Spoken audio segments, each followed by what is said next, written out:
मन मोठं असलं की मदत करणं सहज शक्य. फुलेवाडीतील विद्यार्थ्यांची प्रेरणादायी कृती. सध्या मराठवाड्यातील भीषण पूर परिस्थितीमुळे हजारो कुटुंबे बेघर झाली असताना फुलेवाडीतील महानगरपालिकेच्या राव बहादूर विचारे विद्यामंदिर येथील चिमुकल्या विद्यार्थ्यांनी दाखवलेली करुणा आणि मदतीची भावना सर्वांना भावणारी ठरली. आपल्या छोट्या बचतीतून आणि पॉकेट मनीतून विद्यार्थ्यांनी गोळा केलेल्या मदतीचा निधी वस्तुरूपाने पूरग्रस्तांपर्यंत पोहोचवण्यात आला. मराठवाड्यातील पूरग्रस्तांच्या मदतीसाठी विधान परिषदेतील काँग्रेसचे गटनेते आमदार सतेज पाटील यांनी आवाहन केलं होतं.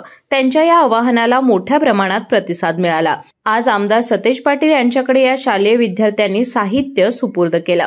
ही मदत फक्त वस्तूंची देणगी नसून त्यांच्या निरागस हृदयातून ओसंडून वाहणाऱ्या मानवी भावनांचा झरा असल्याची प्रतिक्रिया आमदार सतेज पाटील यांनी व्यक्त केली. यावेळी शाळेचे मुख्याध्यापक शिवराज नलावडे, शिक्षक विनोदकुमार भोंग, शशिकांत कांबळे, तृप्ती माने, आशा पाटील, अश्विनी पाटील, राहुल माने, इंद्रजित बोंद्रे, अभिजित देठे आदी मान्यवर उपस्थित होते. कोल्हापूर जिल्ह्यातील सुझुकीची एकमेव डीलरशिप म्हणजे मोहिते सुझुकी. 16 वर्षांच्या प्रदीर्घ अनुभवासोबत तुम्हाला इथे मिळेल सेल्स, सर्व्हिसेस आणि स्पेअर्स एकाच छताखाली. 18% GST सह विविध योजनांचा लाभ घेण्यासाठी भेट द्या. मोहिते सुझुकी, काळा नाका, कोल्हापूर. मोहिते सुझुकी, उद्यमनगर, कोल्हापूर आणि मोहिते सुझुकी, सानेगुरुजी, कोल्हापूर. आजच आपली गाडी बुक करून दसरा आणि दिवाळीचा आनंद द्विगुणित करा.